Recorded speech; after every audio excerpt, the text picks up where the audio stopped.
आज की हमारी जो क्लास होने वाली है 3 महाद्वीपों में फैला हुआ साम्राज्य पूरा 1 गो में कंप्लीट करेंगे विद एमसीक्यू। महाद्वीप पृथ्वी के क्या होते हैं? पृथ्वी के बहुत बड़े बड़े स्थलीय भूभाग होते हैं। हम एक ऐसा साम्राज्य पढ़ने जा रहे हैं जो कि 3 महाद्वीपों में फैला हुआ था। हम भारत के लोग कौन से महाद्वीप पर रहते हैं? हम कैसे माने कि रोमन साम्राज्य 3 महाद्वीपों तक फैला था?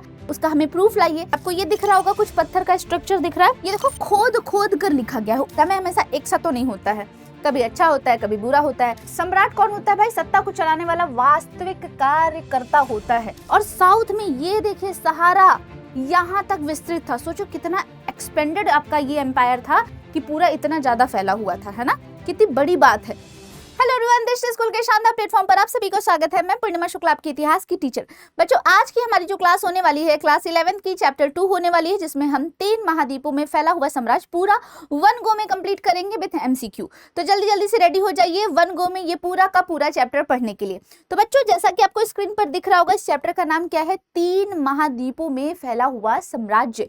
तो सबसे पहले हम जानते हैं कि ये जो महाद्वीप होते हैं ये होते क्या है। ठीक है, तो महाद्वीप बेटा क्या होता है? महाद्वीप पृथ्वी के क्या होते हैं? पृथ्वी के बहुत बड़े बड़े स्थलीय भूभाग होते हैं। क्या होते हैं?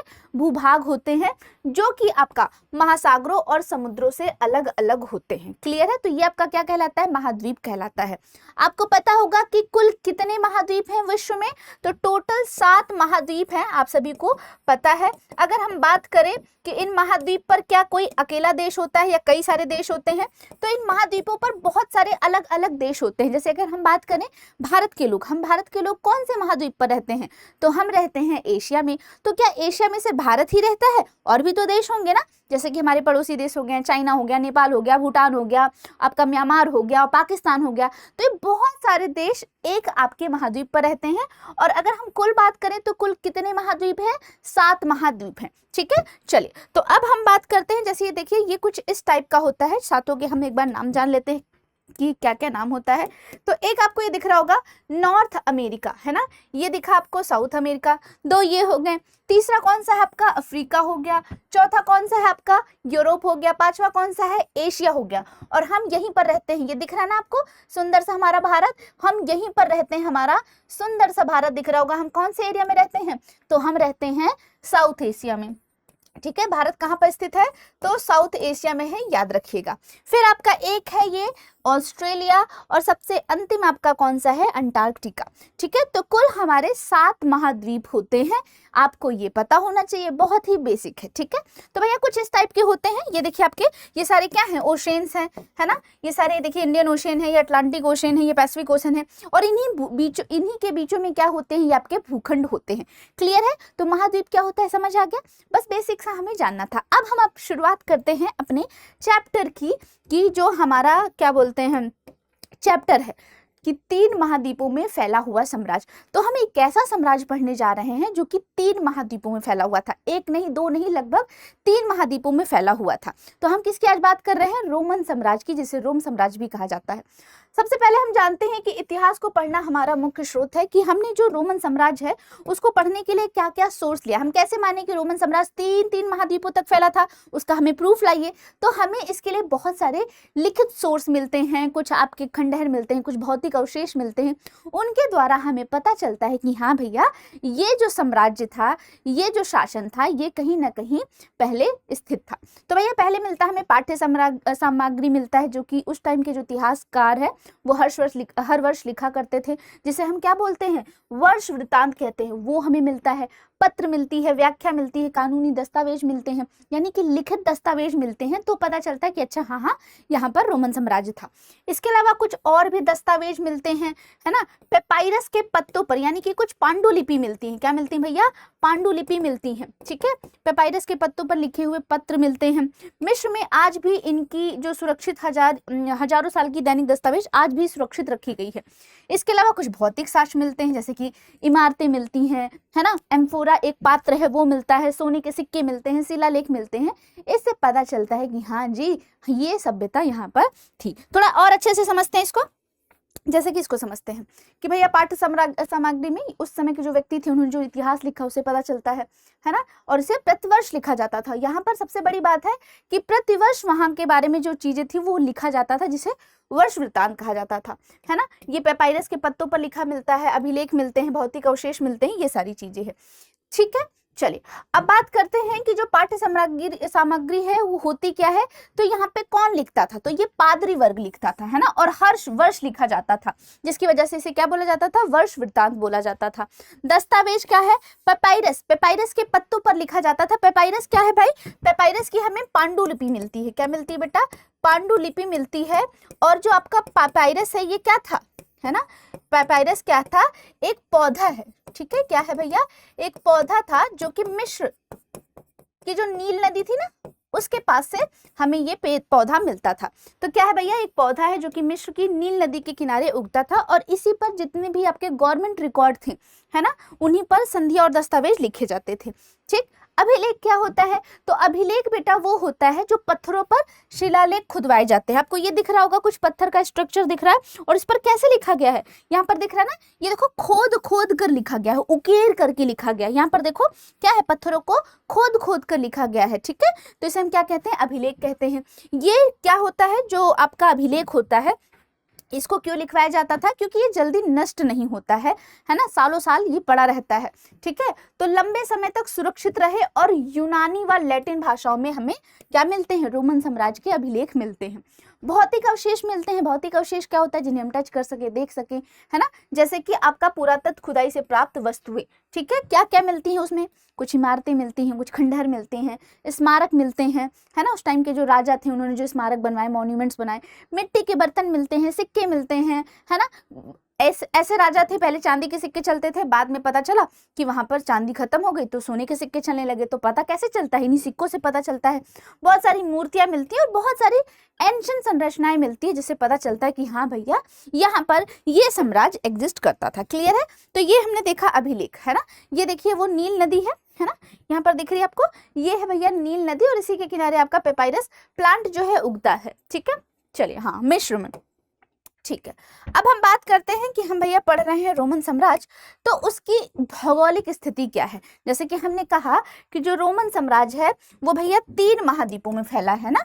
हमने कहा कि रोमन जो साम्राज्य है, आपका साम्राज्य है बेटा, वो हमने कहा कि वो कहाँ पे फैला हुआ है, वो 3 महाद्वीपों में फैला है। कहाँ फैला हुआ है, 3 महाद्वीप में फैला हुआ है, ठीक है।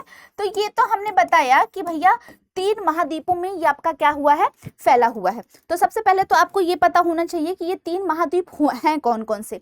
तो पहला है आपका यूरोप है, उसके बाद एशिया है, और उसके बाद आपका अफ्रीका है, ठीक है। तो कौन कौन से हैं, तो यूरोप है, सबसे पहले जान लेते हैं कौन कौन से वो हैं। तो सबसे पहला है आपका 3 कौन से हैं, एक आपका यूरोप है, ठीक, फिर आपका है पश्चिमी एशिया है ना, और फिर क्या है आपका उत्तरी अफ्रीका है। तो ये 3 आपके महाद्वीप हैं जहां पर आपका ये जो है साम्राज्य फैला हुआ था। अब हम विस्तार से समझते हैं कि कहां कहां पर इनका विस्तार था रोमन साम्राज्य का, इनकी भौगोलिक स्थिति को जानते हैं। तो सबसे पहले हम बात करते हैं भूमध्य सागर। भूमध्य सागर है ना, मेडिटेरियन सी जो है, यूरोप और अफ्रीका महाद्वीप को एक समुद्र अलग करता है। तो भैया ये है आपका यूरोप, वापस चलेंगे यहीं पर अपने मैप पर, पुराने वाले देखते हैं इसमें है। तो ये रहा आपका, क्या रहा, यूरोप रहा, और ये रहा अफ्रीका। इसको कौन अलग कर रहा है भैया, तो इसको मेडिटेरियन सी यानी कि भूमध्य सागर अलग कर रहा है। क्या अलग कर रहा है भैया, भूमध्य सागर अलग कर रहा है। यहाँ पर हम एक तरीके से इस तरीके से समझते हैं, ठीक है। जैसे कि मान लो ये रहा आपका यूरोप, ठीक, और ये रहा आपका अफ्रीका। इन दोनों को काट कौन रहा है, दोनों को अलग कौन कर रहा है, तो इन दोनों को अलग कर रहा है ये आपका भूमध्य सागर। सबसे पहले तो आपको ये पता होना चाहिए, क्योंकि यहाँ पर सेम लाइन ऐसे आपके एनसीईआरटी में दी है, तो बेसिक क्वेश्चन ऐसे भी पूछा जा सकता है, तो आपको पता होना चाहिए। जो कि पश्चिम में स्पेन से लेकर पूर्व में सीरिया तक फैला हुआ है। क्या है भैया, जो आपका क्या कहा जा रहा है, जो भूमध्य सागर है कहाँ से कहाँ तक फैला हुआ है, तो भैया ये पश्चिम में यानी कि वेस्ट में अगर बात करें, यहाँ स्पेन से लेकर के पूर्व में सीरिया तक ये इसका विस्तार हमें देखने को मिलता है। इसे क्या कहा जाता है, भूमध्य सागर कहा जाता है। किसे, हमने कहा कि जो भूमध्य सागर है वो यूरोप को और अफ्रीका को अलग करता है। और कहाँ तक इसका विस्तार है, तो पश्चिम में स्पेन तक है, और पूर्व में आपका क्या है, आपका ये सीरिया तक फैला हुआ, जिसे हम भूमध्य सागर कह देते हैं। और यह उन दिनों रोमन साम्राज्य का हिस्सा था। हम इसे पढ़ क्यों रहे हैं? क्यों पढ़ रहे हैं? क्योंकि ये रोमन साम्राज्य का हिस्सा था। और जो भूमध्य सागर था, है ना, ये क्या था? ये रोमन साम्राज्य का हार्ट था भाई, है ना, क्या था? हृदय था। इसीलिए इंपॉर्टेंट है और इसीलिए हम पढ़ रहे हैं। क्लियर है? अब बात करते हैं साम्राज्य का प्रभुत्व। तो रोम का जो था भूमध्य सागर और उसके उत्तर तथा दक्षिण दोनों दिशाओं में सागर के आसपास स्थित सभी प्रदेशों पर पूरा कंट्रोल था। फॉर एग्जाम्पल कि ये रहा आपका क्या है, ये रहा आपका भूमध्य सागर, है ना, और रोमन साम्राज्य जो है यहाँ से लेकर पूरा यहाँ तक, है ना, पूरा का पूरा हमने देखा कि रोमन साम्राज्य यहाँ तक फैला हुआ था। और इसी भूमध्य सागर को, इसका नाम क्या है हमने रखा है? इसका हमने नाम रखा है भूमध्य सागर। और ये भूमध्य सागर क्या था भैया? ये रोमन साम्राज्य का हार्ट था। पिंक कलर से लिख देते हैं ना, ऐसे जनरली पिंक कलर का हृदय आप लोगों को लगता है, चलो पिंक से लिख देते हैं, ठीक है। तो ये क्या था आपका? इसका दिल कहलाता था। भूमध्य सागर के बारे में एक चीज और याद रखना है कि कहां से कहां तक फैला था। तो भूमध्य सागर अगर हम वेस्ट की बात करें तो वेस्ट में स्पेन तक फैला हुआ था, है ना, और वहीं अगर हम ईस्ट की बात करें तो कहां तक फैला था भूमध्य सागर? तो भैया सीरिया तक फैला हुआ था। ये छोटी छोटी लाइनें आपको याद करनी है, याद हो जाएगी। आई होप क्लियर हो गया होगा। चलिए आगे बढ़ते हैं। तो ये हमने बात किसकी की? भौगोलिक विस्तार की। ठीक, चलिए आगे देखें। ये देखिए मैप है, यहाँ पे बढ़िया समझ में आएगा, है ना, वहां पे मजा नहीं आ रही थी। ये रहा आपका भूमध्य सागर, ये रहा भैया भूमध्य सागर, है ना, ये रहा देखो रोम, ठीक है। तो ये देखो ये आपका नॉर्थ और यहाँ साउथ तक पूरा का पूरा इसका कब्जा देखने को मिल रहा है, ठीक है ना। यहाँ पर इसके वेस्ट में क्या है? इसके वेस्ट में है आपका स्पेन है, ठीक है। और इसके इधर क्या है? इधर क्या है भैया? तो इधर इसके क्या बोलते हैं? ईस्ट में क्या है? सीरिया है, ठीक है ना। तो ये चीजें आपको पता चल गई कि जो आपका भूमध्य सागर है कहाँ तक फैला हुआ है, ठीक है ना, पता चल गया। हाँ, ये रही नील नदी, यहीं देखो ये रहा मिस्र और यहीं से आपका हम पेपायरस ले रहे हैं, ठीक है ना। ठीक है, चलो साम्राज्य का भूगोल, भूमध्य सागर का हृदय, है ना, ये सारी बात कर ली। यूरोप के बड़े हिस्से पश्चिमी एशिया और उत्तरी अफ्रीका तक फैला था। तो 3 महाद्वीपों तक फैला है, मैंने बता दिया। आपका यूरोप था, आपका पश्चिमी एशिया था और साथ ही साथ क्या था? आपका अफ्रीका तक ये फैला था। अगर हम बात करें प्राकृतिक सीमा इसकी कहाँ तक जाती थी, यानी कि जो नेचुरल आपकी बॉर्डर्स थी, तो भैया उत्तर में डैन्यूब नदी और दक्षिण में विशाल सहारा रेगिस्तान। देखो मजा आती है। अगर हम बात करें जो आपका ये था क्या बोलते हैं रोमन साम्राज्य, ये उत्तर में भैया क्या है? डैन्यूब नदी दिख रही है कहीं पर? ये देखो ये रही डैन्यूब नदी।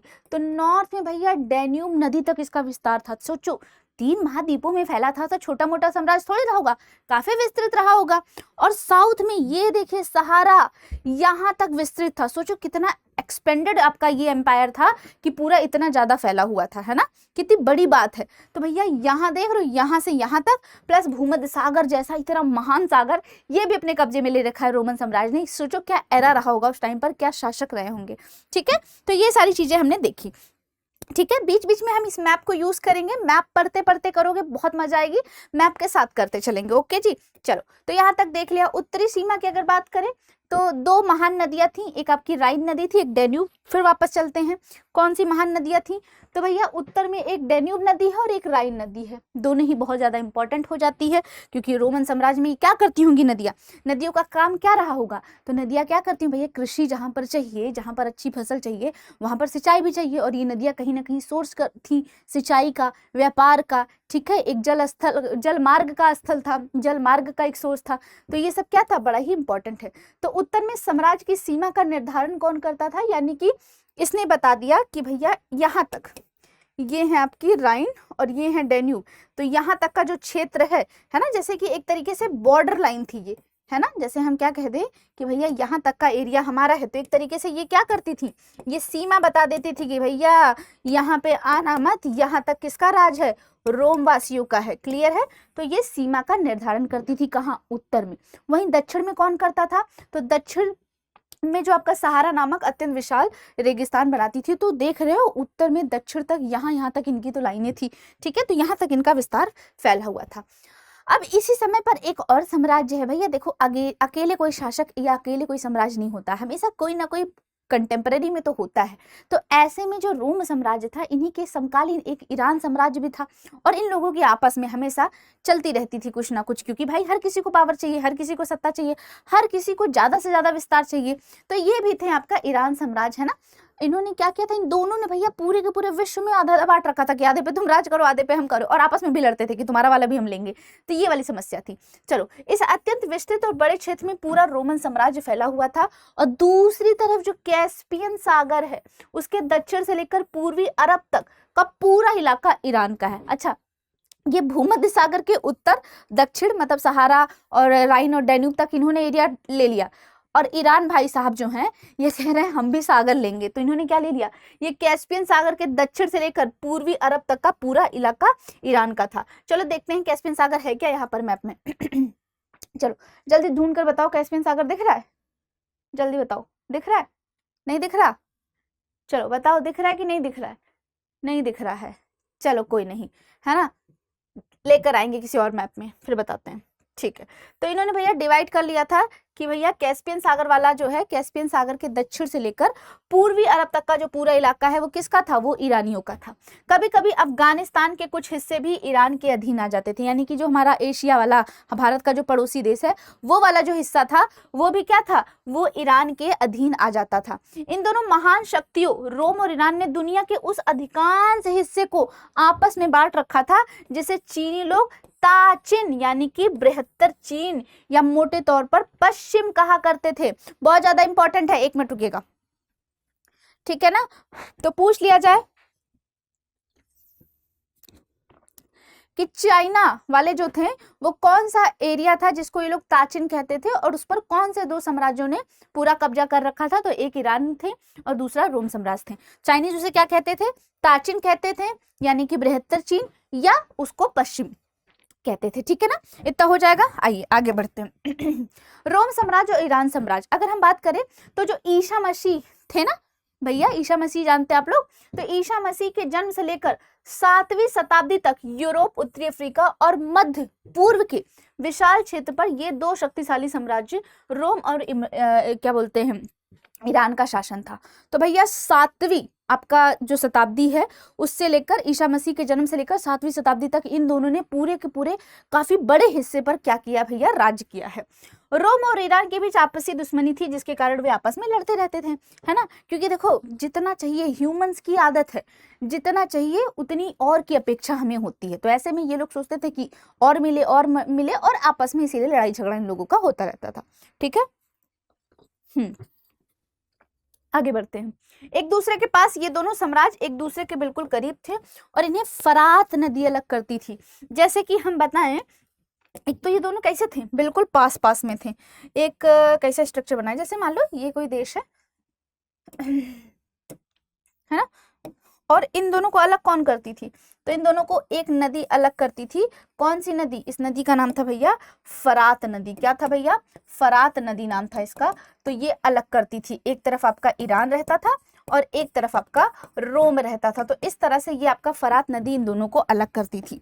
क्लियर है, चलिए ठीक है। तो पूछ लिया जाए कि वो कौन सी नदी थी ये दोनों साम्राज्यों को अलग करती थी, तो भैया फरात नदी हो जाएगा। कर लोगे, बताओ, कोई दिक्कत तो नहीं होगी।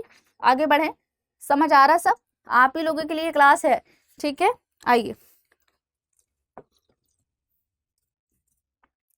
अगर हम बात करें तो रोमन साम्राज्य का जो टाइम पीरियड रहा है, समय हमेशा एक सा तो नहीं होता है, कभी अच्छा होता है कभी बुरा होता है। तो इनिशियली इनका टाइम जो था जिसको हम आरंभिक काल कहते हैं और बाद के टाइम को हम परवर्ती काल कहते हैं। तो रोमन साम्राज्य का जो टाइम पीरियड है उसको दो भागों में बांटा गया है, एक आरंभिक काल और दूसरा है परवर्ती काल। तो हम देखते हैं आरंभिक काल में कैसा शासन था, क्या वहां पर राजतंत्र था या गणतंत्र था, या बाद में गणतंत्र हुआ, या कोई और भी वहां पर व्यवस्था थी जो कि काम करती थी। तो चलिए जानते हैं। तो रोमन साम्राज्य को दो मुख्य चरणों में बांटकर देखा जाता है, एक है पूर्ववर्ती रोमन साम्राज्य पहले वाला और दूसरा है परवर्ती बाद वाला। तो 3वीं शताब्दी के मुख्य भाग तक की पूरी अवधि को हम क्या कहते हैं, पूर्ववर्ती रोमन साम्राज्य कहते हैं। सिंपल ऐसा लघु उत्तरी में पूछ लिया जाएगा कि रोमन साम्राज्य के पूर्ववर्ती जो काल था वो कौन सा टाइम पीरियड है, तो भैया 3वीं शताब्दी के जो मुख्य भाग हैं उस टाइम की जितनी भी अवधि है उसको हमने क्या कहा, वो पूर्ववर्ती रोमन साम्राज्य है। उसके बाद 3वीं शताब्दी के बाद वाला परवर्ती हो जाएगा, बहुत सिंपल है। ठीक है, तो बाद वाला जो है वो क्या कहलाया जाएगा, परवर्ती कहलाया जाएगा। तो ये चीजें समझ लिए, दोनों ऐसे पूछ लिया जाएगा, अति लघु में पूछ लेगा भैया, 2-2 नंबर में यही क्लियर हो जाएगा, कर लोगे। क्वेश्चन बनाना सीखो कि भैया आंसर आएगा कैसे हमारा। ठीक, चलिए नेक्स्ट मूव करते हैं। आरंभिक काल की अगर बात करें तो पूर्ववर्ती चारण प्रारंभिक प्रशासन इनका कैसा था। प्रशासन की बात करते हैं क्योंकि भाई राजा है तो राजा शासन करता था, शासक होता था, तो उसकी जो प्रशासनिक व्यवस्था थी कैसी थी, गणराज रिपब्लिक। रोमन साम्राज्य में गणराज एक ऐसी शासन व्यवस्था थी जिसमें वास्तविक सत्ता किसके पास होती थी, सेनेट के पास थी। सेनेट क्या है ये भी बताती हूँ। अभिजात वर्ग, सेनेट में धनवान परिवारों के एक छोटे से समूह का दबदबा था जिसे हम अभिजात वर्ग कहते हैं। तो आरंभिक काल में हमें देखने को मिलता है कि यहाँ पर क्या था भैया, गणतंत्र होता था, और गणतंत्र एक ऐसी शासन व्यवस्था थी जिसमें जो कि सेनेट के हाथों से चलती थी। अभिजात वर्ग सेनेट में होते कौन थे, वो धनाढ्य लोग, अमीर लोग होते थे जिनके पास पावर होती थी, और वो कहीं ना कहीं डिसीजन मेकिंग का काम करते थे, जो कि सेनेट में ही होते थे, जिन्हें अभिजात वर्ग कहा जाता था। ठीक है, अभिजात वर्ग समझते हो ना आप लोग। ठीक है, शासन की अगर अवधि की बात करें तो गणतंत्र में अभिजात वर्ग की सरकार सेनेट नामक संस्था के माध्यम से चलाती थी। यानी कि कहने की बात थी कि राजा है, लेकिन ये लोग क्या थे, कठपुतली की तरह काम करते थे। क्यों, क्योंकि जो अभिजात वर्ग था यही सरकार जो थी सेनेट नामक संस्था के माध्यम से चलती थी। और यह व्यवस्था कब तक चली, तो ये व्यवस्था जो है लगभग 509 ईसा पूर्व से 27 ईसा पूर्व तक चली। यानी कि सेनेट के माध्यम से शासन व्यवस्था कंट्रोल हुआ करती थी, जिसे बाद में जब जूलियस सीजर आता है ना, इसके दत्तक पुत्र ऑक्टेवियन, ऑक्टेवियन कौन है, ऑक्टेवियन राजा था जिसने उपाधि ली थी किसकी, ऑगस्टस की। किसकी ली थी भैया, उपाधि ली थी ऑगस्टस की। और इसने क्या कर दिया, तख्ता पलट करके समाप्त कर दिया। इसने क्या कहा, भैया बहुत हो गया, अब हम पलट देते हैं, अब यहाँ पे क्या चलेगा, राजतंत्र चलेगा। ठीक है, तो बाद में जो जूलियस सीजर का पुत्र था, दत्तक पुत्र था, उत्तराधिकारी लिया गया था। ठीक है, तो भैया इसका नाम था ऑक्टेवियन, जिसने उपाधि धारण की ऑगस्टस की, और इसने क्या की, पूरी की पूरी सत्ता ही पलट दी। ठीक है ना, तो अगर पूछा जाए कि गणतंत्र में अभिजात वर्ग की जो सेनेट नामक संस्था के माध्यम से जो व्यवस्था चलती थी वो कब से कब तक थी, तो 509 ईसा पूर्व से लेकर लगभग 27 ईसा पूर्व तक ये चली। बाद में जब आपका ऑगस्टस आते हैं, पहले सम्राट, ये क्या करते हैं, पलट देते हैं सत्ता, जिसका रियल नाम क्या है, ऑक्टेवियन। तो नाम पूछा जा सकता है कि ऑक्टेवियन ने कौन सी उपाधि ली है, या ऑगस्टस का रियल नाम क्या था, तो ऐसे पता होने चाहिए। तो भैया सत्ता के 3 प्रमुख स्तंभ थे। सबसे पहले देखते हैं, पहला था सम्राट, है ना, यहाँ से आपका रियल साम्राज्य जो है यहाँ से स्टार्ट होता है। और हम देखते हैं कि वो कौन कौन से प्रमुख लोग थे जो कि डिसाइड करते थे साम्राज्य को। तो पहला कौन होता था भैया, सम्राट होता था, शासक होता था। फिर आपका कौन होता था, सीनेट होती थी, और फिर कौन होती थी आपकी सेना। अब एक नया रूप देखने को मिला, तो सम्राट का सर्वोच्च प्रमुख बिंदु कौन होता था, शासक होता था। सत्ता का हस्तांतरण पारिवारिक वंशाक्रम पर होता था, यानी कि यहाँ पर क्या चलता है, राजतंत्र। ठीक है, क्या चल रहा है, राजतंत्र, राजा जी का बेटा ही राजा बनेगा, ये वाली व्यवस्था यहाँ पर चल रही है, और शासक ही सर्वोच्च बिंदु हुआ करता था। दूसरी आती है सेनेट। सेनेट क्या करती है, ये कुलीन और धनी लोगों की लोगों की एक संस्था थी। ठीक है, ये पहले इटालवी लोग थे और इन्हीं लोग का प्रभुत्व हुआ। बाद में ये लोग प्रांतीय उच्च वर्ग का इन लोगों का प्रभाव बढ़ा। ये लोग इटालवी मूल के थे, बाद में यहाँ आते हैं, इनका धीरे धीरे उच्च वर्ग के रूप में प्रभुत्व हो गया। तीसरी थी आपकी सेना। अच्छा, यहाँ की सेना के पास भी ना बड़ी अच्छी खासी पावर थी, और यहाँ की जो सेना थी बढ़िया सेना थी, ऐसे मजदूर वाली नहीं थी सेना। सेना के पास बड़ा पावर रहती थी। और एक चीज था कि भैया 25 वर्ष तक सेना में आपको कार्य करना अनिवार्य है, और सेना व्यवसायिक सेना थी, है ना। कैसी सेना थी भैया, व्यवसायिक सेना थी। व्यवसायिक सेना का मतलब क्या होता है, यानी कि व्यवसायिक सेना का मतलब क्या होता है, ठीक है। क्या ये व्यवसाय किया करती थी, नहीं, इन्हें प्रॉपर क्या मिलती थी, प्रॉपर इन्हें सैलरी वगैरह दी जाती थी। क्या दी जाती थी, प्रॉपर इन्हें सैलरी दी जाती थी, है ना। प्रॉपर ये लोग अपनी सैलरी इंक्रीमेंट की बात कर लेते थे कि भैया हमारी सैलरी इंक्रीमेंट करो, नहीं तो हम क्या कर देंगे, विद्रोह कर देंगे। विद्रोह कर भी देते थे, ठीक है। और भैया अगर बात करें, इनके जो आर्स होते थे डिसाइडेड होते थे, है ना। ब्लाथ सम इनसे नहीं करवाई, मतलब इनसे जबरदस्ती बेगारी नहीं करवाई जाती थी, बेगारी नहीं कराई जाती थी, क्लियर है। तो ये चीज आपको ध्यान रखना है कि भैया रोमन साम्राज्य की जो सेना थी वो कैसी थी, वो व्यावसायिक सेना थी। याद हो जाएगा ना, ठीक है। एक एक चीज क्लियर करते चल रही हूँ, जैसे फटाफट चैप्टर आपको यूं याद हो जाए। कोई क्वेश्चन लिखना हो खुद से लिख लो, ठीक। चलिए, ठीक है ना। फिर क्या होता है, गृह युद्ध। जब सेना विभाजित हो जाती थी तो साम्राज्य गृह युद्ध में धकेल दिया जाता था, क्योंकि भाई सेना का भी अपना एक ऑरा था, पैसा मिलता था, सैलरी काम करते थे और ज्यादा सेना थी तो इन लोगों का आपस में एक गुट बन गया था। और ये जो होते थे, सेना अगर विरोध कर देती थी तो भैया सेनापति को या तो बात माननी पड़ती थी या तो राजा को बात माननी पड़ती थी, नहीं तो ये लोग विद्रोह कर देते थे और ऐसे में क्या हो जाता था, गृह युद्ध हो जाता था, ठीक है। और गृह युद्ध ना हो इस वजह से ज्यादातर लोग कोशिश करते थे कि सेना खुश रहे, ठीक। चलिए आइए। सम्राट। सम्राट कौन होता है भाई, सत्ता को चलाने वाला वास्तविक कार्यकर्ता होता है ना। हमारे यहाँ अगर हम बात करें, जैसे हम लोकतांत्रिक देश में हैं, हम भी एक गणराज्य हैं, ठीक है। और अगर हम बात करें हमारे के यहाँ वैसे तो सुप्रीम दिखाया किसको जाता है, राष्ट्रपति, राष्ट्रपति को दिखाया जाता है, लेकिन वास्तविक सत्ता किसके हाथ में होती है, पीएम के हाथ में होती है ना। तो उसी तरह वास्तविक जो कार्यकर्ता था ये कौन था, सम्राट। सम्राट का उत्तराधिकारी उसका अपना सगा पुत्र या गोद लिया हुआ दत्तक पुत्र भी हो सकता था। और जूलियस सीजर के ये क्या थे, दत्तक पुत्र ही थे। इतिहास के प्रमुख सम्राट कौन कौन से एक बार देख लेते हैं। जूलियस सीजर हैं और ये हैं सम्राट ऑगस्टस, अच्छे राजा माने जाते हैं। तो भैया ये थे जूलियस सीजर, जिन्हें सीजर के नाम से जानते हैं, फिर ऑगस्टस हैं, टिबेरियस हैं, ठीक है, ट्राजन है, नीरो हैं, और भी शासक हैं, लेकिन ये कुछ प्रमुख शासक हैं। क्लियर है। तो यहाँ तक हमने सारी चीजें देख ली, आगे बढ़ते हैं, ऑगस्टस को पढ़ते हैं। तो भैया इन्होंने क्या किया था, जो 509 से 27 ईसा पूर्व तक की जो व्यवस्था थी उसको खत्म करके ये आते हैं, राजतंत्र लेकर आते हैं। और 27 ईसा पूर्व में जूलियस सीजर के दत्तक पुत्र और उत्तराधिकारी ऑक्टेवियन, ऑक्टेवियन रियल नाम है, ने गणतंत्र व्यवस्था का तख्ता पलट कर दिया था। क्या कर दिया था, तख्ता पलट कर दिया और सत्ता अपने हाथ में ले लिया। और अब क्या हो गया, ऑगस्टस के नाम से इन्होंने क्या किया, रोम का ये सम्राट बने।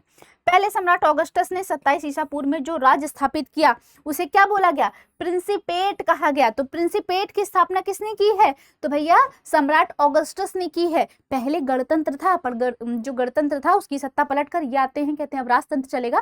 पर इन्होंने सीनेट को, ऐसा नहीं था कि सीनेट को बिल्कुल बेदखल कर दिया, पावर थोड़ी थोड़ी दी है लेकिन उतनी नहीं है, थोड़ा सा जो सीनेट है वो दुखी भी है।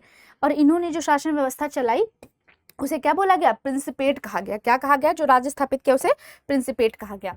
ऑगस्टस का शासन एक छत्र था भैया, एक छत्र राज्य था, काफी कुशल शासक थे और वह सत्ता का वास्तविक स्रोत है। कहा जाता है ना कि भैया रियल फाउंडर, रियल फाउंडर कौन होता है। जैसे कि अगर हम जैन धर्म की बात करें तो बहुत सारे आपके तीर्थंकर आते हैं, लेकिन हम रियल की बात करते हैं कि वास्तविक संस्थापक किसे माना जाता है, तो भैया महावीर जी को मानते हैं, क्योंकि उनके में ज्यादा विस्तार हुआ, ज्यादा लोग अवेयर हुए, ज्यादा लोग जागरूक हो पाए उस धर्म के लिए। तो उसी तरह से एक्चुअल वाला जो, वैसे तो पहले बहुत सारे शासक थे पर ये जो है इन्होंने एक पहचान दी, एक अलग आइडेंटिटी दी, तो इन्हें क्या बोला गया, इन्हें वास्तविक स्रोत माना जाता है।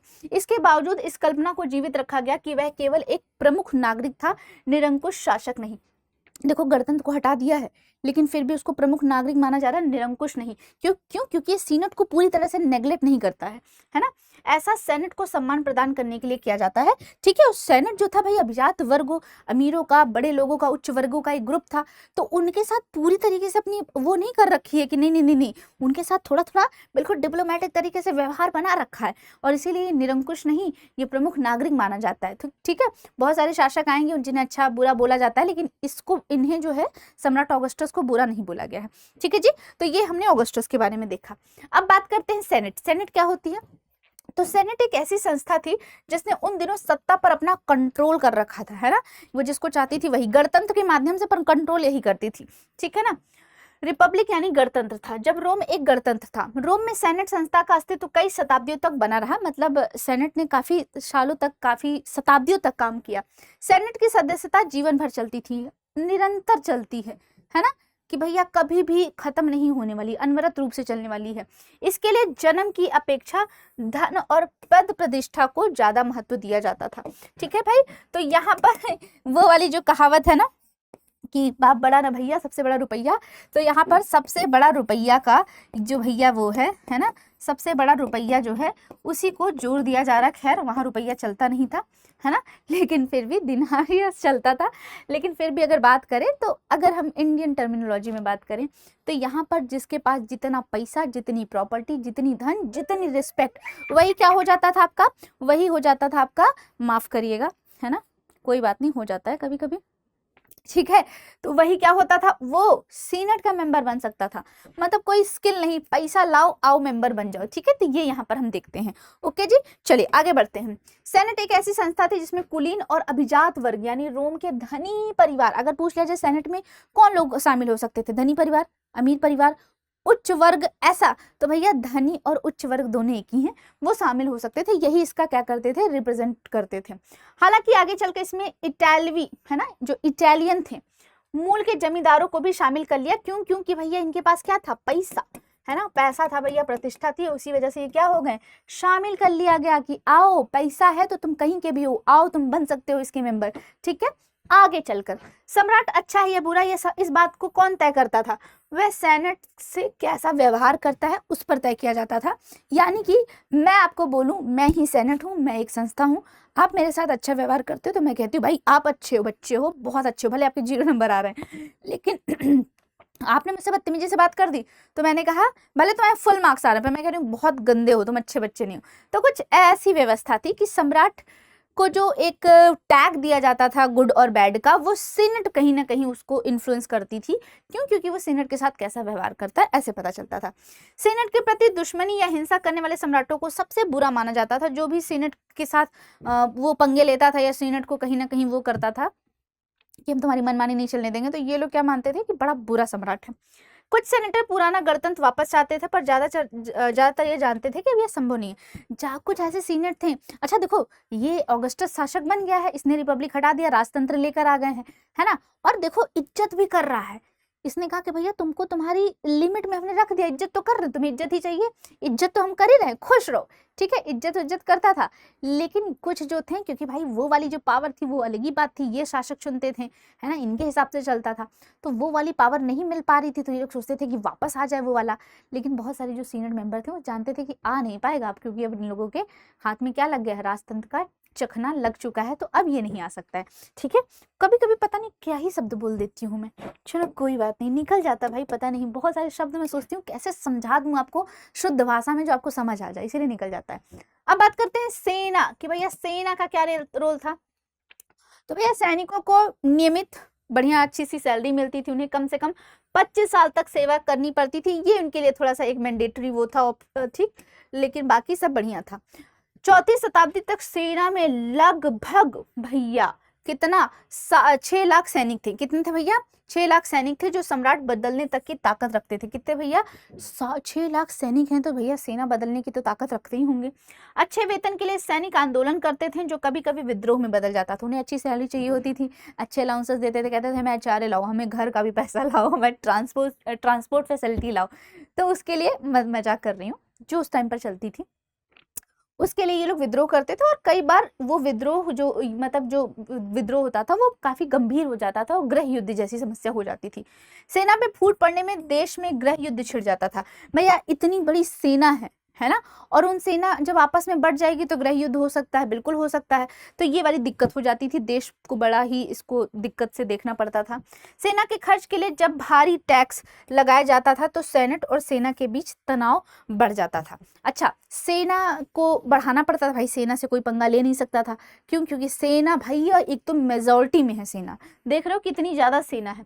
अब ये अगर विद्रोह कर दे, सारे एक तो कहीं ना कहीं कुशल होते हैं, स्किल्ड होते हैं, सब कुछ चलाना जानते हैं, तो लोग थोड़ा सा डरते भी थे।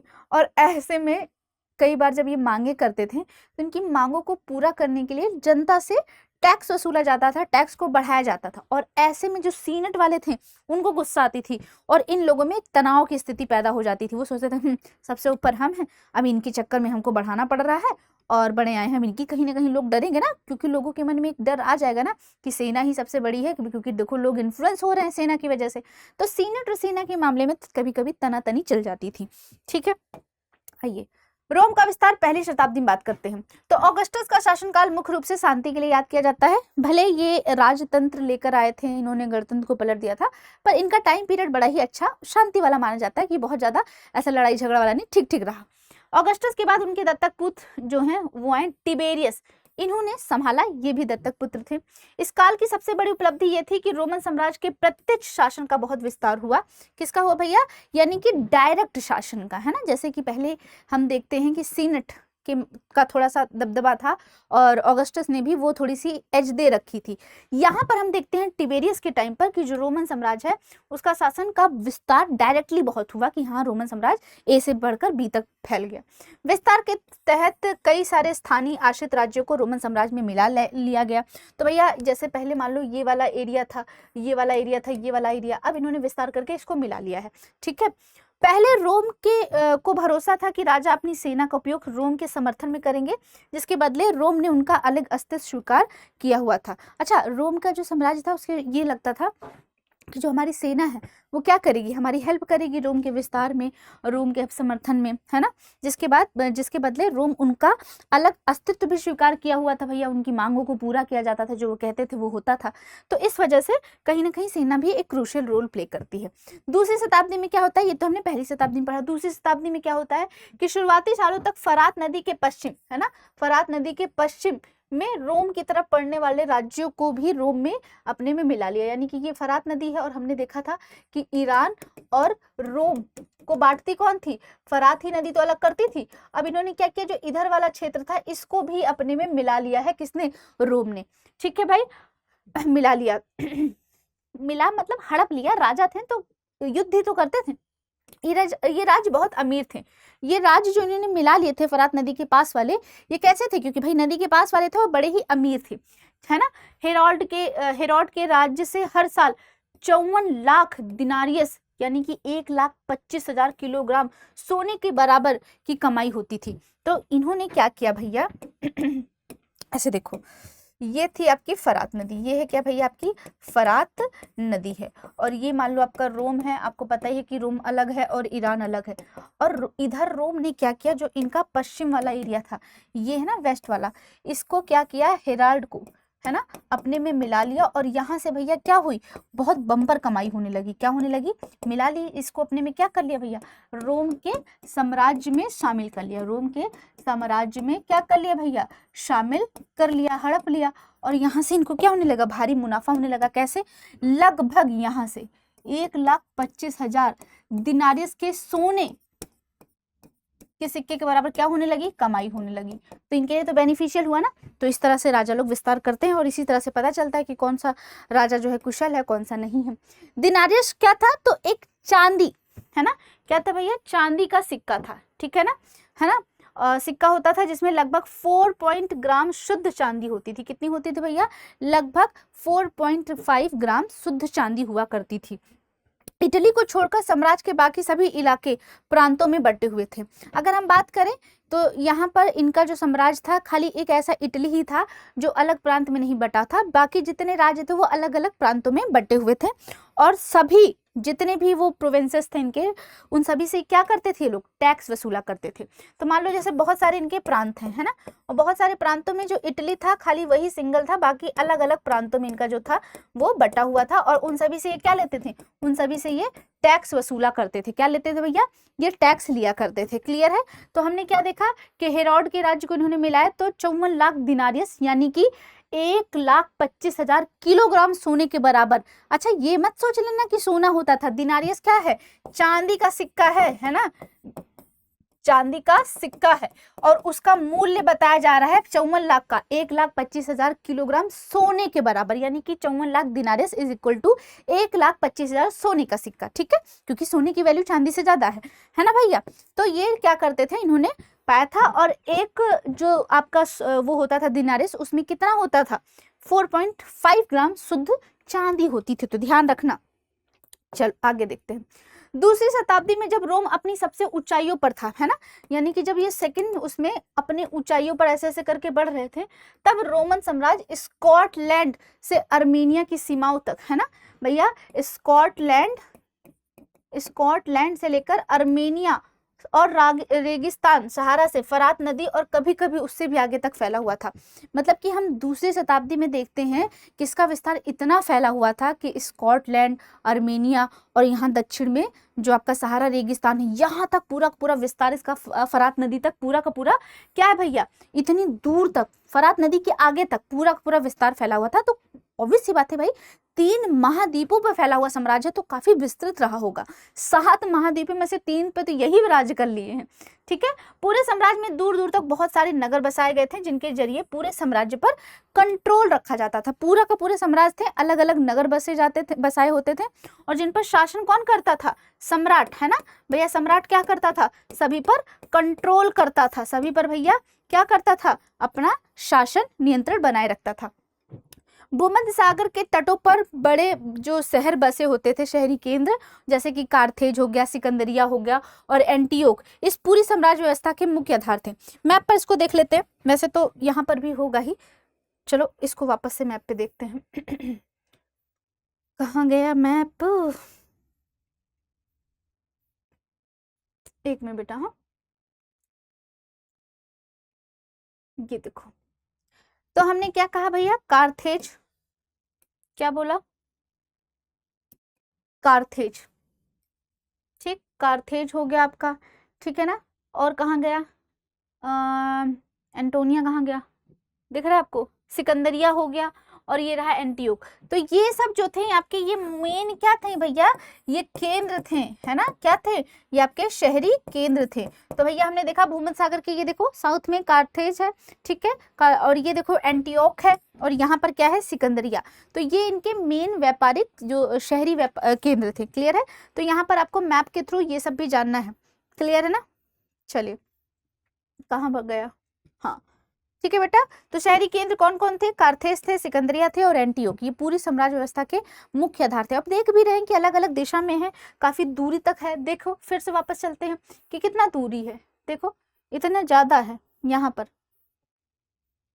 देखो कार्थेज हो गया वेस्ट में, है ना, ईस्ट में आपका देखो क्या हो गया, एंटियोक हो गया और साउथ में देखो सिकंदरिया। तो एक तरीके से पूरा का पूरा ये देखो, यहाँ ये पूरा पूरा क्या है, ये आपका आधार बना हुआ है इनके शहरी केंद्र का। ठीक है, क्या है भैया, शहरी केंद्र का आधार है। क्लियर है, आपसे मैपिंग करने के लिए आ जाए तो ध्यान देना, भूमध्य सागर के नीचे है ये कार्थेज, ये देखो बिल्कुल पीक छू रहा है यहाँ पर, ये देखो यहाँ खत्म जहां पर हो रहा है ये, और यहाँ पर ये देखो नीचे यहाँ पर, ठीक है, मिस्र के ऊपर वाला। ठीक है ना, तो ध्यान देना मैप पे अगर कभी आ जाए तो आपको आना हर चीज चाहिए। क्लियर है ना बच्चा, चलिए आगे बढ़े, समझ आ रहा ना, कोई दिक्कत हो जाए तो बता देना। चलिए, पहली दूसरी शताब्दी की जो सुख शांति थी के बाद तीसरी शताब्दी में भैया आंतरिक तनाव और परेशानियां शुरू हो गई। कोई भी शासन बढ़िया स्मूथ हमेशा नहीं चलता, लोगों के अंदर दुर्भावना आती है, डिस्प्यूट होते हैं। तो भैया पहली देखते हैं कि बढ़िया चल रहा था, दूसरी भी बढ़िया चल रहा था, इवन काफी ज्यादा विस्तार होता है। लेकिन तीसरी भैया शताब्दी आते आते इंटरनल कॉन्फ्लिक्ट होने लगती है, आपसी में मतभेद होने लगता है और आंतरिक तनाव परेशानियां शुरू हो जाती है। 225 ईस्वी में ईरान के शशानी वंश ने रोम पर बार बार हमले किए। किसी पर बार बार चोट करो तो लोग घायल तो होंगे ही, है ना।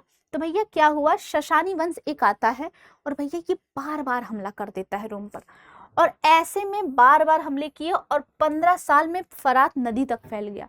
सोचो, ससानी वंश आता है और इतना अटैक करता है कि भैया अटैक करते करते अपना विस्तार बढ़ा लेता है, कहाँ तक, फरात नदी तक, है ना। और सोचो इसकी कैपेसिटी देखो भैया, 15 साल तक इन शासकों ने मेहनत की है।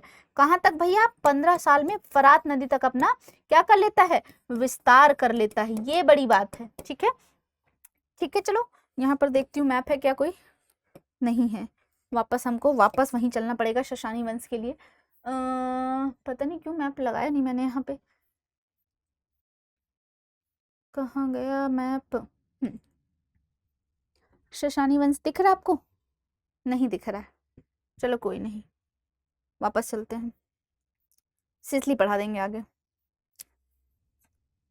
ठीक है भैया, इतना किया।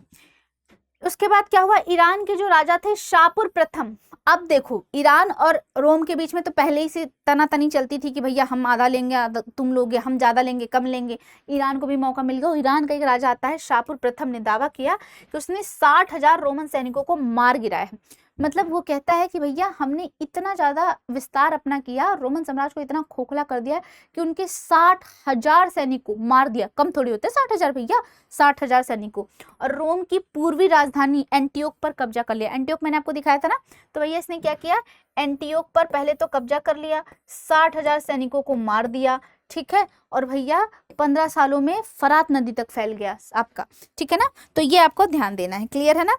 तो ध्यान रखना है क्या कि किसने कहा है कि ईरान का राजा कौन था, शाहपुर प्रथम, है ना। 15 साल में फरात नदी तक फैल गया था। कौन सा वंश, सशानी वंश। कहाँ पर इसकी जो राजधानी थी, जो यानी कि आपकी ये ईस्ट वाली राजधानी थी एंटियोक, उस पर क्या कर लिया है, कब्जा कर लिया है। ये कौन कहता है, आपका शाहपुर प्रथम, जो कि कहाँ का राजा है, जो कि ईरान का शासक है। जर्मन जनजाति भैया जो होती हैं, है ना, एल्मनाई, फ्रैंक और गोथ, है ना। इसी फ्रैंक के नाम से क्या पड़ा है, फ्रेंच नाम पड़ता है, ठीक है। ने भी सीमाओं को पार करके रोम के कई इलाकों पर कब्जा कर दिया। बार बार एक ही इंसान पर जब कई सारे लोग इकट्ठे अटैक करेंगे तो वो कमजोर तो हो जाएगा। अब देखो भाई, पहले क्या था, ईरान भी कर रहा है, ऊपर से ये भी कर रहे हैं, तो वो कमजोर हो गया, ठीक है। तो जर्मन ट्राइबल्स आते हैं, ये भी घुसते हैं रोमन साम्राज्य में। और रोमन साम्राज्य में कौन कौन आते हैं, ट्राइबल्स जो होते हैं, एल्मनाई होते हैं, फ्रैंक होते हैं और गोथ होते हैं। ये भी बॉर्डर पार करके आते हैं और रोम के कई सारे इलाकों पर अपना कब्जा कर लेते हैं। भारी राजनीतिक तनाव के कारण महज 47 वर्षों में 25 सम्राट बदले, है ना। अब इतना ज्यादा जो शासक थे, अन्य जो शासक थे, अन्य जो आपके जनजाति थे, ट्राइबल थे, छोटे छोटे समुदाय, इतना अटैक किया कि ये तो कमजोर हो ही गए। दूसरी बात, कुशलता एक बात करती है ना, जैसे शासक जो होता है, शासक की कहीं ना कहीं एक जो कुशलता होती है ना, वो भी मैटर करती है। तो कहीं ना कहीं शासकों के अंदर भी एक डर आ गया, एक अकुशलता थी, जिसकी वजह से 47 साल में लगभग 25 सम्राट बदले गए। यानी कि कोई शासक का अगर हम एवरेज निकाले कि 1-1.5 साल ऐसे ही टिक रहा है ना, तो इतना ही हुआ। और ऐसे में भैया क्या हुआ, पूरा का पूरा साम्राज्य हिल गया। लगभग 50 सालों में पूरा का पूरा साम्राज्य धीरे धीरे खोखला हो गया। उसके पीछे का एक मेन रीजन था कि जो ट्राइबल थे, छोटी छोटी जनजातियां थी, वो अटैक कर रही थी। दूसरी सबसे बड़ी बात, इंटरनल कॉन्फ्लिक्ट। अगर आप कहते ना कि अगर सब लोग एकजुट होकर रहें तो इतनी दिक्कत नहीं हो पाती है, तो इनके यहाँ एक तो इंटरनल कॉन्फ्लिक्ट हो रहा था, दूसरे बाहर से भी अटैक इकट्ठे कई लोग करने लगे, तो वो भी कमजोर हो गए। और तीसरी बात एक होती है कुशलता की, दूरदर्शिता की, लीडरशिप की, वो भी कमी थी, जिसकी वजह से हम देखते हैं कि भैया पूरा पूरा साम्राज्य क्या हो गया, हिल गया, ठीक है। शहरीकरण, कार्थेज और सिकंदरिया, एंटियोक, ये 3 मेन आपके वो थी, कैपिटल्स थी, जो कि कहीं ना कहीं एक तरीके से बेस क्रिएट करती थी। ये मैंने दिखा दिया है। भूमध्य सागर के तटों पर स्थित विशाल नगर नियंत्रण के मूल आधार थे। स्थानीय उच्च वर्ग कर वसूली और ग्रामीण प्रशासन में सम्राट की सहायता करते थे। जो उच्च वर्ग थे क्या करते थे, तो टैक्स वसूलने में, और जो गाँव के प्रशासन में ये लोग क्या करते थे, हेल्प करते थे। अकाल के समय भी नगरों में ग्रामीण क्षेत्रों की तुलना में बेहतर भोजन और सुविधाएं उपलब्ध थी शहरों में, क्योंकि शहरों भाई कहीं ना कहीं केंद्र होता है, वहां पर व्यापारिक गतिविधियां होती हैं, वहां पर हब्स होते हैं, केंद्र बने होते हैं, जिसकी वजह से शहर की जो सुविधा होती है वो अच्छी होती है कंपेयर टू गांव। क्यों, क्योंकि शहरों में वो हर चीज प्रोवाइड की जाती है, गांव में जो उत्पादन किया जाता है वो भी वहां पर भेज दिया जाता है, इसलिए यहाँ पर हम ये चीज देखते हैं। समाज, परिवार और महिलाओं की कानूनी स्थिति। अब बात करते हैं कि कैसा समाज था वहां का, है ना, महिलाओं के साथ कैसा व्यवहार होता था और कैसे लोग रहते थे, क्या परिवार ज्वाइंट होता था या अलग अलग न्यूक्लियर फैमिली थी। तो भैया समाज अगर हम देखें तो परिवार का जो कॉन्सेप्ट था, एकल परिवार यानी कि न्यूक्लियर फैमिली का कॉन्सेप्ट था। और वयस्क पुत्र अपने पिता के साथ नहीं रहता था, यानी कि जो घर का एल्डर बच्चा है, बड़ा बेटा है, वो अपने पिताजी के साथ नहीं रहता था। दासों को भी परिवार का ही हिस्सा माना जाता था, जो दास होते थे इसको भी परिवार का हिस्सा माना जाता था। इवन यहाँ पर तो भैया दास क्या था, दास एक इन्वेस्टमेंट था। आप सोचो कि आपके लिए इन्वेस्टमेंट क्या हो सकता है, इन्वेस्टमेंट क्या हो सकता है आपके लिए, सोना, एसआईपी, है ना, घर, लैंड, ये हो सकता है। इन लोगों के लिए दास एक इन्वेस्टमेंट था, लोग भारी भारी मात्रा में दास खरीदते थे और दासों को ये लोग क्या करते थे, मोटिवेट करते थे कि ज्यादा से ज्यादा बच्चे पैदा करो। तो इनके यहाँ दास एक बहुत बड़ा फैक्टर था इन्वेस्टमेंट का। महिलाओं की अगर हम बात करें तो महिलाओं को ठीक ठीक अधिकार थे इनके साम्राज्य में। विवाह के बाद भी जो महिलाएं होती थी, यानी कि शादी के बाद भी पापा के घर पे प्रॉपर्टी का राइट इनके पास होता था, है ना, यानी कि जो पापा की बेटियां होती थी उनके पास उनके पापा की प्रॉपर्टी पर भी राइट होता था। पिता की मृत्यु के बाद वह संपत्ति की स्वतंत्र मालिक बन सकती थी, है ना, ये बहुत अच्छा था। तलाक अपेक्षाकृत आसान था। पति पत्नी को कानूनी तौर पर दो अलग अलग वित्तीय हस्तियां माना जाता था। तलाक भी लिया जा सकता था और वहां के कानून हिसाब से दो अलग अलग एंटिटी मानी जाती थी कि भैया हस्बैंड अलग है और औरत अलग है, ठीक है। तो इस तरह से उनको अलग अलग वित्तीय हस्तियां माना जाता था। तो कानूनी तौर पर महिलाओं की स्थिति थोड़ी सी ठीक थी, ठीक है। चलिए, एकल परिवार, रोम में एकल परिवार था, गुलामों को भी परिवार का हिस्सा माना जाता था।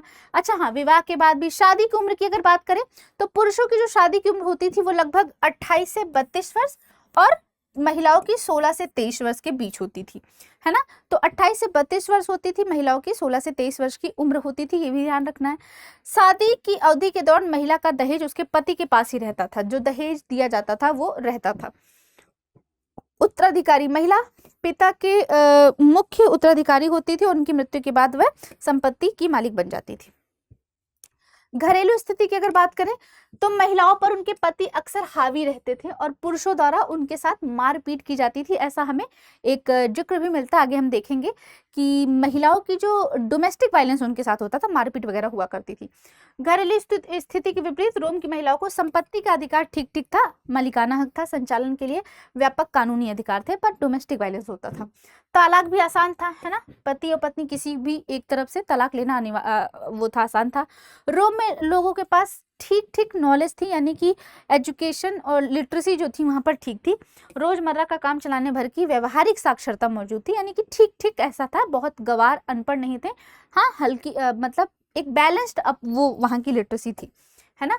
आर्थिक विस्तार की बात करें कैसा था, तो भैया व्यापार करते थे लोग, बंदरगाह, खदानें, ईंट भट्टे, खाने और जैतून तेल की फैक्ट्रियां बड़ी संख्या में हमें देखने को मिलती है वहां पर, और इसने रोमन साम्राज्य की आर्थिक स्थिति काफी मजबूत की थी। 140 से 160 ईस्वी के बीच स्पेन में, कहाँ पे भाई, स्पेन में जैतून का तेल उद्योग अपने चरम पर था। 140 से 160 ईस्वी के बीच में स्पेन में जैतून तेल का व्यापार होता था और बहुत ही पीक पर था ये उद्योग। जैतून का तेल बड़े बड़े कंटेनरों में भरा जाता था और भेजा जाता था, जिसे क्या बोला जाता था, एम्फोरा। तो आपसे पूछा जाए कि जो एम्फोरा कंटेनर है ना, ये जो कंटेनर है इसमें क्या होता था, जिसको क्या बोला जाता है, एम्फोरा बोला जाता है, ठीक है, जो कि भौतिक अवशेष में आता है। इसमें भैया जैतून का तेल, ठीक है, यहीं से आपका आयात निर्यात होता था, तो ध्यान रखना है, ये रोमन साम्राज्य का ही हिस्सा है।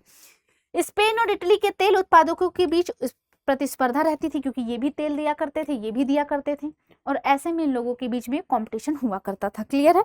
चलिए आइए, बैंकिंग व्यवस्था की बात करें तो रोमन साम्राज्य में संगठित वाणिज्यिक बैंकिंग व्यवस्था थी, ठीक है, तो वहां पर वाणिज्यिक बैंकिंग व्यवस्था का भी हमें सिस्टम देखने को मिलता है। व्यापार में धन मुद्रा का व्यापक उपयोग हुआ करता था, तो ये लोग ट्रांजैक्शन, यानी कि जो इनका सोर्स मीडियम था ट्रांजैक्शन का, वो मुद्रा थी, ठीक है। हाँ, प्रमुख आर्थिक क्षेत्र की बात करें तो कई सारे क्षेत्र थे जो अपनी उपजाऊ भूमि के कारण प्रसिद्ध थे। यहाँ की अगर बात करें हम, रोमन साम्राज्य के कुछ क्षेत्र थे जो कि बहुत ज्यादा इंपॉर्टेंट थे इनके लिए, उपजाऊ भूमि थे। कौन कौन थी, एक तो आपका इटली था, इटली का आपका कैंपोनिया हो गया और सिसिली हो गया, फिर मिस्र का फयूम हो गया, गैलीली हो गया, बेजेशियम हो गया, ट्यूनिशिया जो है, ये सारा जो है क्या था भाई, ये बड़ा ही इंपॉर्टेंट था। यहाँ की जो लैंड थी वो बड़ी ही फर्टाइल थी, जहाँ पर अच्छी कृषि की जा सकती थी, ठीक है। दक्षिणी गॉल में गैलिया, नार्बोनेसिस और आपका बाएटिका जो कि दक्षिणी स्पेन है, ये पूरा एरिया जो था ये मेन सोर्स था आपका खाद्यान्न का, क्योंकि ये वो क्षेत्र थे जहाँ पर अच्छी उपजाऊ वाली भूमि थी और अच्छे खाद्यान्न होते थे, ठीक है। प्रमुख उत्पादन की बात करते हैं, कहाँ कहाँ से क्या उत्पादन होता था, तो जैसे वो तो कृषि के लिए हो गया। कैंपोनिया एक जगह थी जहां से आपका अच्छी अंगूरी शराब मिलती थी, अच्छी क्वालिटी की। सिसिली और बाइजेसियस, यहाँ रोम को बड़ी मात्रा में गेहूं का निर्यात होता था, और गैलीली, यहाँ पर गैलीली से गेहूं याद कर लेना, गैलीली गेहूं, यहाँ पर गेहूं की खेती होती थी क्योंकि बहुत अच्छी भूमि थी। सिसिली में क्या होता था भैया, सिसिली में गेहूं का निर्यात होता था, है ना, बाइजेसियस में। और कैंपेनिया, नाम ही स्टाइलिश सा लग रहा है, और जो बियर वगैरह होती है ये भी थोड़ी सी स्टाइलिश होती है ना, तो ऐसे करके याद कर लेना। यहाँ पर अंग्रेजी शराब जो होती थी, अंगूरी शराब सॉरी, बहुत अच्छी क्वालिटी की मिलती थी। स्पेन का जैतून का तेल मुख्य रूप से दक्षिणी स्पेन में गुआडालक्विर, ठीक है, नाम याद कर लेना, गुआडालक्विर, ठीक है, गुआडालक्विर किविर यहाँ से नदी के किनारे स्थित जमींदारियों से आता था।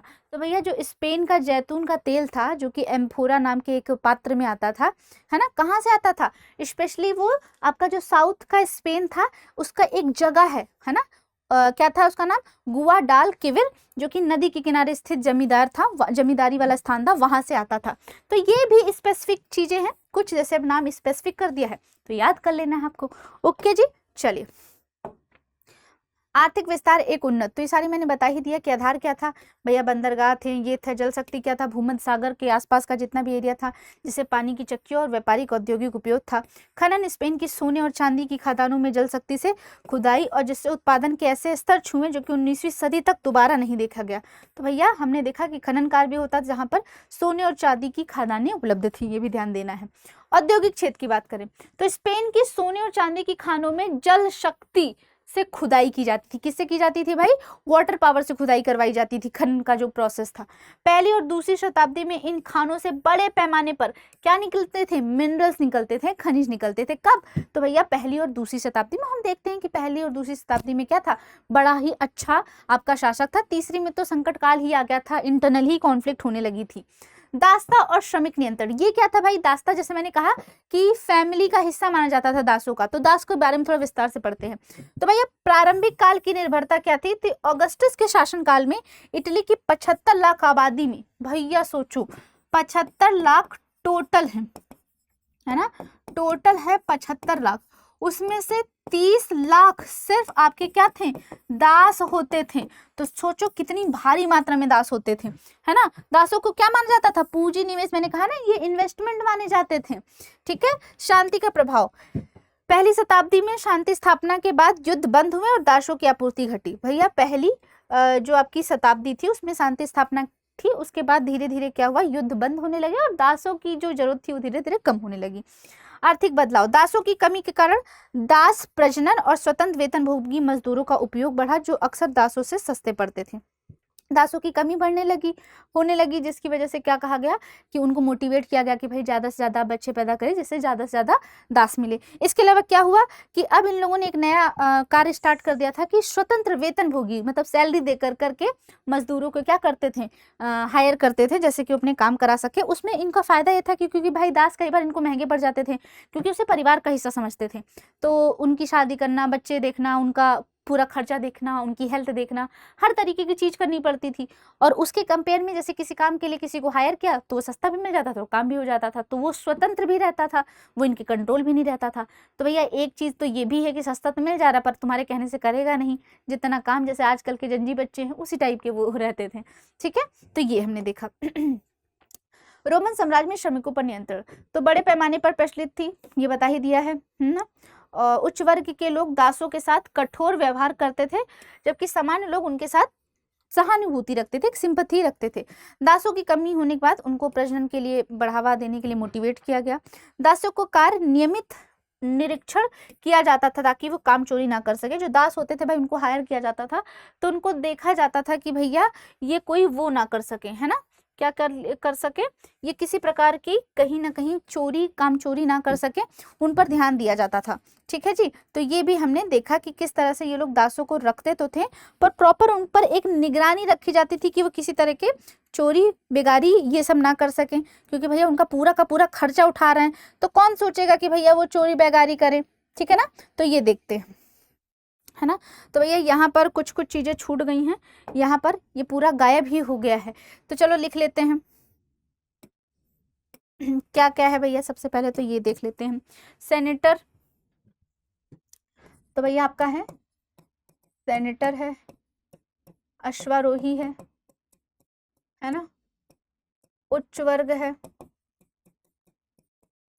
निम्न वर्ग है और आपका दास वर्ग है। तो कोई भी समाज जो होता है बेटा वो वर्गों में बटा होता है, आप सभी को पता ही होता है ना। जो भी समाज है ऐसा नहीं है अमीरी गरीबी के हिसाब से वो क्या होता है, बटा होता है। तो यहाँ पर अभी हमें ये सारी चीजें देखने को मिलती है, क्लियर है। अच्छा यहाँ पर हम देखते हैं कि जैसे सेनेटर कौन होता था भाई, सम्राट हुआ करता था, ठीक है। अश्वारोही कौन होता था, अभिजात्य वर्ग होता था भैया, जिसके पास पावर होती थी जो वो कर सकता था। ये क्या होता था, उच्च वर्ग कौन होता था भाई, आपका सेना होती थी, है ना। और निम्न वर्ग क्या होता था भैया, निम्न वर्ग आपका मध्यम वर्ग वाले जो लोग होते थे उनको निम्न में बोला जाता था। और दास कौन से होते थे भाई, दास तो पता ही है सबसे निम्न वर्ग होता था। ठीक है, तो इस तरीके से हमें कुछ ये भी दिखाई देता है कि किस तरीके से आपका ये जो है फैला हुआ था। हाँ अरे हाँ, मतलब इस तरह से, एक मिनट माफ करिएगा, गलत लिख दिया मैंने। ठीक है, तो उच्च वर्ग कौन होता था भैया, ये मतलब मध्यम वर्ग के लोग थे जो अपना जीविका सही चला लेते थे, ठीक ठीक लाइफ थी। ये तो भैया निम्नतर वर्ग ही है, ये तो आपको पता ही है कि निम्नतर वर्ग है, और ये तो दास ही है।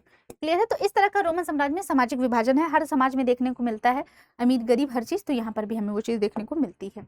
सांस्कृतिक और भाषाई विविधता, तो यहाँ पर हम देख देते हैं कि भैया क्या विविधता थी, तो विविधता भी थी। भाषाएं, तो भैया अरमाइका जो कि पूर्वी क्षेत्र में चलती थी, कॉप्टिक मिस्र में चलती थी, प्यूनिक चलती थी, और केल्टिक का प्रयोग किया जाता था। तो हमने देखा है कि कई सारी भाषाएं देखने को मिलती हैं यहाँ पर, जैसे भारत में बहुत सारी भाषाएं है ना, बहुत विविधता वाला देश है।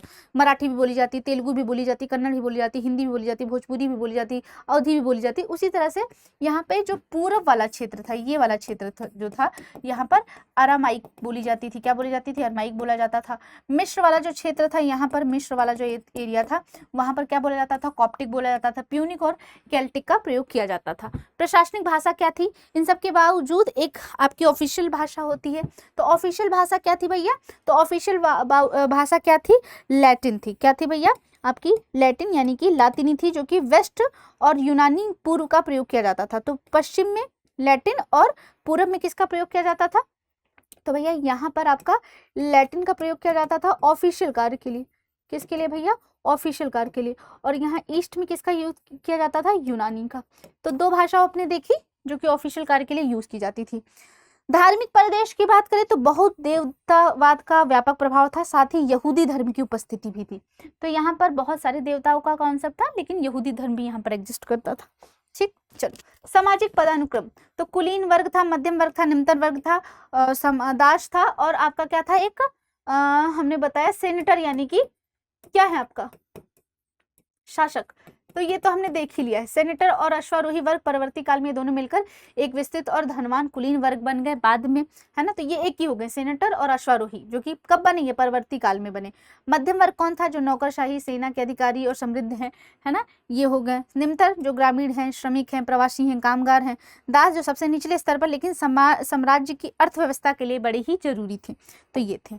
ठीक है, व्यापार का साक्ष्य एम्फोरा, ये है ना, रोम के मोटे टेस्टोचो में 5 करोड़ से अधिक एम्फोरा मटके के अवशेष मिले। कहाँ पे भैया, देख रहे हो 5 करोड़, ओ भैया 5 करोड़ से अधिक ज्यादा हमें क्या मिले हैं, साक्ष्य मिले हैं।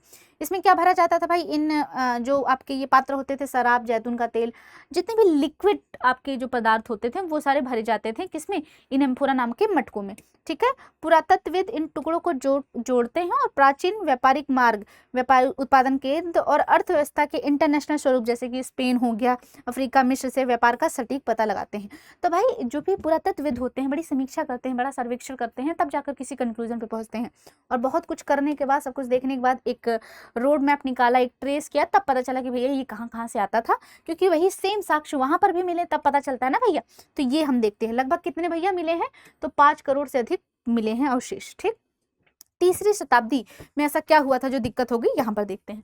तो भैया उत्तर में खतरा क्या हो गया, जर्मन जनजातियां जो थी वो आ गई थी आपकी, मैंने बता ही दिया। फ्रैंक हो गए, आपका वेंडल हो गए, गौथ हो गए, है ना। और राइन और डेन्यूब सीमाओं पर लगातार आक्रमण करने लगे। राइन और डेन्यूब यहाँ पर क्या करने लगे, अटैक करने लगे, और ये वाला एरिया उन्होंने कब्जा कर लिया। वहीं हमने पूरब में देखा कि 225 ईरान में ईरान वाली जो शशानी वंश था, उसने क्या कर लिया, उसने भी पूरा कब्जा कर लिया, और फरात नदी के तक आकर क्या कर लिया, उसने भी कब्जा कर लिया, किसने, ईरानियों ने, है ना। तो भैया और इसके साथ ही जो इनका पूर्वी वाला इलाका था एंटियोक, क्या था, एंटियोक, उस पर भी कब्जा कर लिया। तो भैया यहाँ पर हम देख रहे हैं उत्तर भी गया, पूरब भी गया, तो 2 तो चला ही गया। आंतरिक पतन कैसे हुआ कि आपस में ही ये लोग लड़ झगड़ रहे थे, अस्थिरता इतनी चरम पे थी भैया, 47 वर्षों में 25 शासक आ चुके थे, तो आपसी कॉन्फ्लिक्ट भी था, और राजाओं पे लोग विश्वास भी नहीं कर रहे थे शासकों पर। ठीक, तो एक ये समस्या थी। डाइक्लोसिएशन के सुधार, है ना, तो ये है आपका कौन भैया, डायक्लोसियन जो कि आपके ये आते हैं, ये कुछ सुधार करते हैं। सबसे पहले तो ये क्या करते हैं, ये कहते हैं जो इतना लंबा विस्तार हुआ है हमारे साम्राज्य का, ये सब इसको क्या करो, छोटा करो, बहुत ज़्यादा है, हम हर जगह कंट्रोल नहीं कर पाते हैं। तो ये क्या करते हैं कि भैया आर्थिक और सामरिक दृष्टि से जो ऐसे क्षेत्र थे जिनका कुछ महत्व नहीं लग रहा था, उन सभी को उन्होंने छोड़ दिया, कहा छोड़ो जाने दो, और साम्राज्य की सीमाओं को क्या कर दिया, अब थोड़ा सा कंजेस्टेड, छोटा कर दिया है। सुरक्षा सीमाओं पर नए किले बनाए, अब जितने भी इनके एरिया थे उन सब पर इन्होंने क्या कर दिया, फोर्ट बना दिया कि भैया ठीक है, अब इस पर जैसे लोग अटैक ना कर सके, तो एक सीमा निर्धारित कर दी है।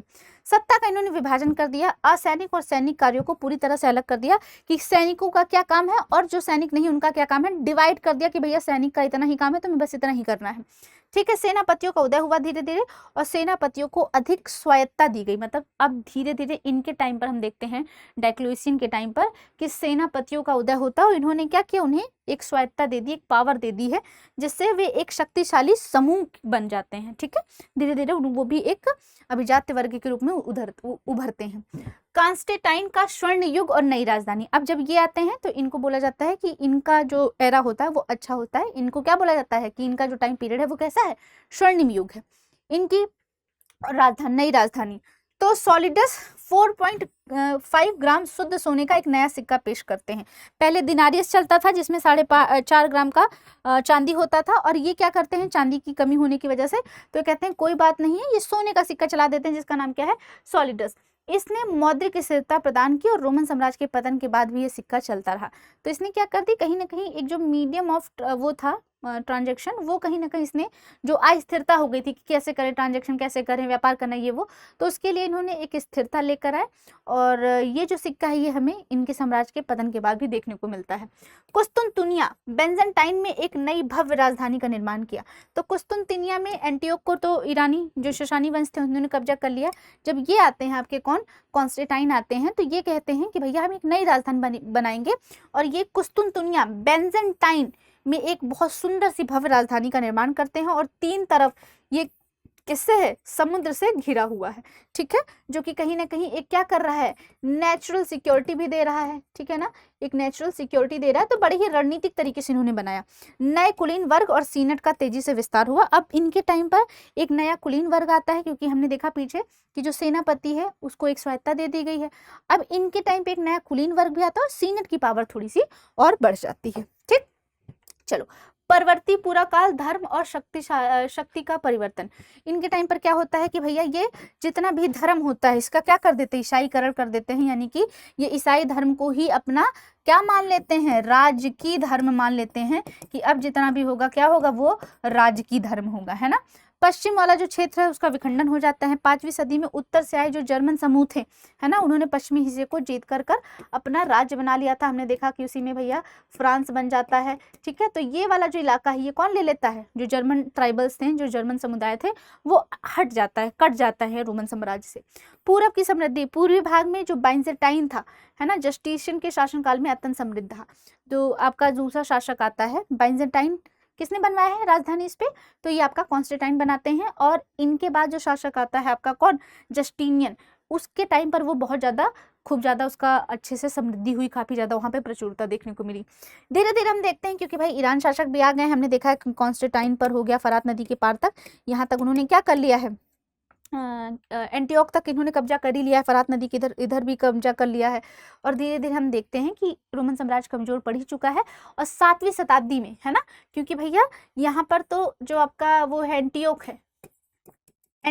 है, यहाँ पर कब्जा कर ही लिया है पूरब में। उसके अलावा फरात नदी के पार भी इन्होंने पूरा कब्जा कर लिया है ईरान ने। और हम देखते हैं यहीं पर 7वीं शताब्दी तक आते आते अरब साम्राज्य विस्तार ने मध्य पूर्व का भूगोल ही बदल दिया और प्राचीन विश्व की सबसे बड़ी राजनीतिक क्रांति लेकर आए। हम यहाँ पर देखते हैं कि किस तरह से इस्लाम धर्म का उदय होता है। तो ये आपका हम देखते हैं कि कैसे एक परिवर्तन हमें देखने को मिलता है। अब इसका लास्ट कंक्लूजन देख लेते हैं कि किस तरह से ये शासनकाल क्या रहा। तो रोमन साम्राज्य केवल एक भौगोलिक इकाई न्याय ही नहीं था बल्कि प्रशासनिक दक्षता भी थी। भाई शुरू में देखते हैं कि बहुत कुशलता से कार्य किया गया, किस तरह से गणतंत्र को हटाकर राजतंत्र लेकर आया गया, सीनेट का क्या प्रभाव रहा, सेना को कैसे व्यावसायिक रही, सब कुछ बड़ा अच्छे से बहुत विस्तार भी किया। फिर धीरे धीरे देखा कि कैसे कॉन्फ्लिक्ट हुआ, धीरे धीरे अंत उसका हुआ। शहरीकरण देखने को मिलता है, असाधारण कानूनी ढांचे मिलते हैं, भैया महिलाओं को जो अधिकार मिले वो सब देखते हैं। महिलाओं के लिए संपत्ति के अधिकार, एक विशाल और सुगठित मौद्रिक व्यवस्था थी, भैया अर्थव्यवस्था भी बड़ी अच्छी थी, सांस्कृतिक विविधता के प्रमुख स्तंभ थे। इसके पतन विभाजन नहीं, आधुनिक यूरोप, मध्य पूर्व और इस्लामी जगत के इतिहास की मजबूत नींव रखी। और जब इसका पतन होता है तो पतन होने के बाद भी ये कुछ एक नई चीज देकर जाता है कि जो आज का हमारा यूरोप इतना अच्छा दिखता है, तो वो यूरोप जो हो गया, मध्य पूर्व हो गया और इस्लामी जगत की एक कहीं ना कहीं जो फाउंडेशन है वो रोम ने बिखर करके अपना साम्राज्य खत्म करके, पतन करके दिखाया है। ठीक है, तो भैया ये हमारा चैप्टर 2 आपका जो था पूरी तरीके से कंप्लीट हो चुका है। बहुत ही शॉर्ट में 1 गो में मैंने रैपिड रिवीजन में बताया है। वैसे चैप्टर आपको पढ़ोगे तो थोड़ा सा कॉम्प्लिकेट लगेगा, लेकिन इस तरह से पढ़ोगे ऑलमोस्ट हर एक चीज आपके लिए जो इंपॉर्टेंट है वो सब कर लिया है मैंने। ठीक है ना, चलिए अब हम कुछ क्या कर लेते हैं भैया, क्वेश्चंस कर लेते हैं फटाफट। चलिए बताइए, पहला क्वेश्चन है कि रोमन साम्राज्य मुख्य रूप से किस महाद्वीप के क्षेत्र में फैला था? तो केवल यूरोप, एशिया और अफ्रीका, केवल एशिया, यूरोप और अफ्रीका। तो बताइए भाई जल्दी से क्या होगा करेक्ट आंसर? तो भैया मैंने स्टार्टिंग में बताया था क्या होगा, यूरोप, एशिया और Africa, B is the correct answer है। नेक्स्ट क्वेश्चन की बात करते हैं, रोमन साम्राज्य में दासों का उपयोग मुख्यतः किस कार्य में किया जाता था? किस लिए करते थे? क्या केवल शिक्षा में, कृषि, घरेलू कार्य और खानों में, केवल राजनीति में या केवल सेना में? तो भैया ये आधार थे, है ना, लेकिन स्थिति काफी निम्न थी, है ना, तो भैया B is the correct answer हो जाएगा। थर्ड क्वेश्चन है, रोमन साम्राज्य का पहला सम्राट किसे माना जाता है? जूलियस सीजर, ऑगस्टस, नीरो या कॉन्स्टेंटाइन? किसे माना जाता है भैया? तो पहला जो वास्तविक संस्थापक है किसे माना जाता है? सम्राट हम कहें तो सम्राट कौन है? ऑगस्टस है। जबकि इसको देखते हैं, इन्हीं का ये क्या होता है, दत्तक पुत्र होता है, और इन्हीं के बाद क्या होता है, रिपब्लिक क्या हो जाता है, खत्म हो जाता है। ये क्या बनता है, सम्राट बनता है। ठीक है ना, इनका समय कैसा था, शांतिपूर्ण रहा। निम्नलिखित में से किस रोमन शासक ने कॉन्स्टेंटिनोपल को नई राजधानी के रूप में विकसित किया था? तो भैया किसने किया था, बताइए किसने की थी? कॉन्स्टेंटाइन ने ही किया था, है ना, बेंजनटाइन,